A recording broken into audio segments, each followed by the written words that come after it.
And this is a Fox News alert. We're talking about the U.S. Strategic Command saying that it tracked a ballistic missile fired by North Korea before it landed in the sea between the Korean Peninsula and Japan.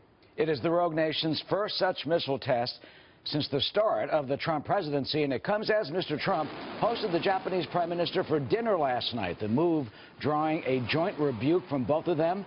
Japanese Prime Minister Shinzo Abe and the president standing together last night after their dinner. The president saying the U.S. stands behind its ally Japan 100%. The missile firing just the latest provocation, though, by North Korea.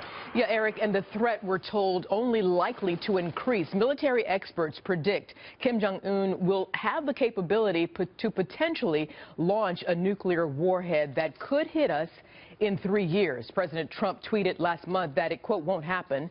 So how can we prevent a nuclear-armed North Korea? For an answer to that question, we're joined, as always, from Washington by John Bolton, former ambassador to the United Nations, senior fellow at the American Enterprise Institute. Fox News contributor who's also the chairman of the Gatestone Institute here in New York. Ambassador, sanctions have not deterred Kim Jong Un. That sweetheart deal that the Clinton administration made in the 1990s, giving North Korea oil and food in return for them not testing ballistic missiles or having a nuclear program, well, that did not deter his father. What do you think it'll take to try and contain North Korea?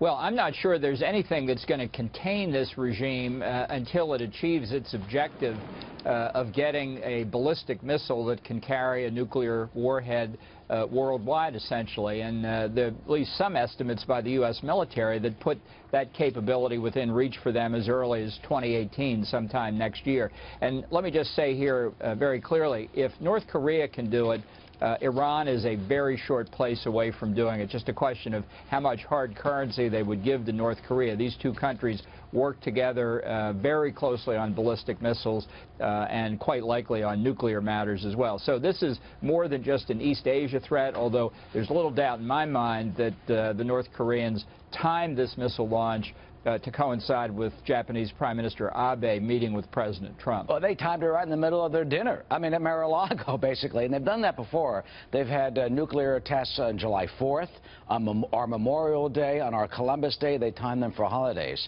So what do you think the message was by Kim Jong Un to the dinner last night, and both to the Japanese Prime Minister and our President, as they sat enjoying a quiet Saturday evening after playing golf, and then this news comes over the transom?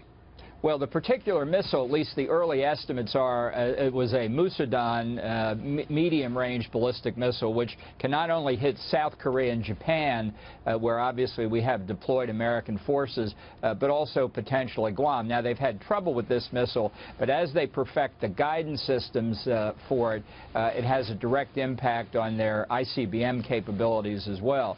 So just as the North has done before, they're making it clear they can hit very vulnerable targets, and they're not afraid to show this off as they continue to improve the guidance and range of their missile capabilities. Yeah, how far advanced do you think they can finally get?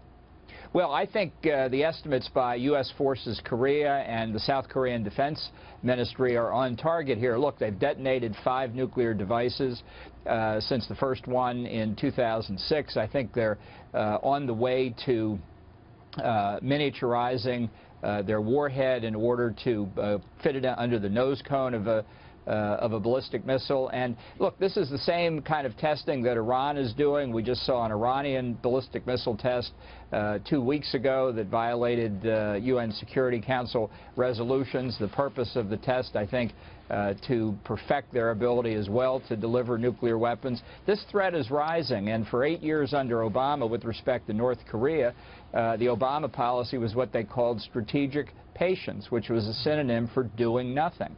And we're seeing the consequences now, unfortunately. Well, just this last week, Secretary of Defense James Mattis was in North Korea. That was the first trip. South Korea. That was the first trip. Certainly a message to North Korea, and the Secretary of Defense talking about deploying the THAAD system in South Korea to protect Seoul as well as to protect our troops that are still stationed in South Korea.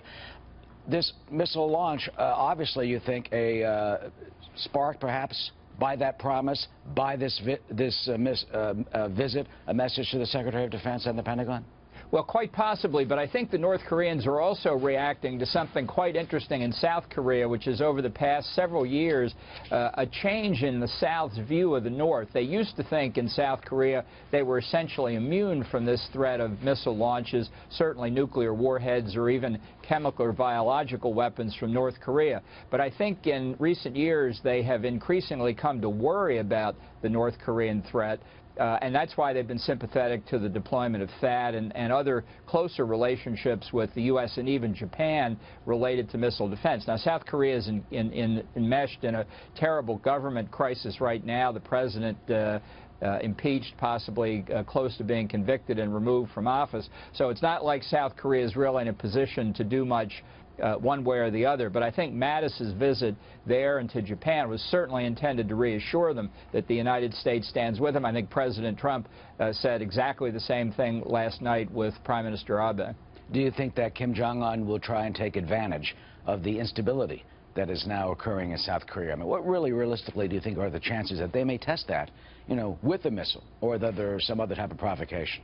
Well, North Korea may not use a missile to probe in South Korea, but the possibility of an incident along the demilitarized zone, the possibility of an attack on a South Korean warship, which happened several years ago at the sinking of the Cheonan, a South Korean frigate.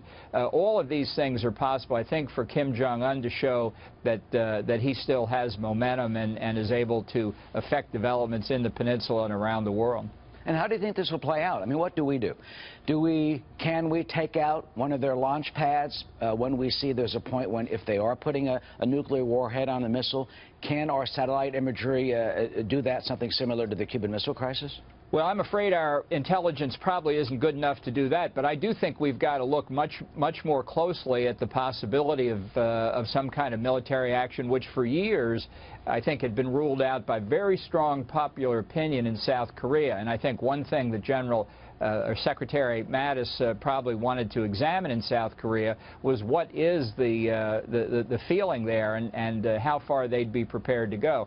I mean, what we're seeing is, as well as the end of 25 years now of waiting for China to do something about the North Korean nuclear program. The Chinese repeatedly say they don't want North Korea to have nuclear weapons. They have a unique ability to prevent that from happening. They haven't done anything except give lavish dinners at negotiating sessions, first for the agreed framework in the Clinton years that you mentioned, and then in the six-party talks during the Bush administration. So I think we need to put more pressure on China. They could do a lot to change this circumstance, and what I think the long-term solution has to be is the merger of the two Koreas, the end of North Korea, basically. And finally, quickly, the president had the phone conversation on Friday with Chinese President Xi Jinping, in which he adhered to the one nation China policy. Do you think they should have done something to get that in return in terms of North Korea? They could have struck some type of deal. Well, I think there are a lot of things you could have gotten from China in exchange for that acknowledgement, and maybe they did get something we don't know about, but I would have made them pay a very high price for it. The best you can say is that nobody really understands what the one China phrase means these days anyway, so it may not amount to all that much. All right, Ambassador John Bolton, who's had direct involvement with the North Koreans. As I pointed out in the past, they have called you a, quote, fiendish bloodsucker, as well as a very ugly fellow. We at Fox News do not agree with that. Ambassador, as always, good to see you. Thank you for your analysis. Thank you so much, Eric. Of course.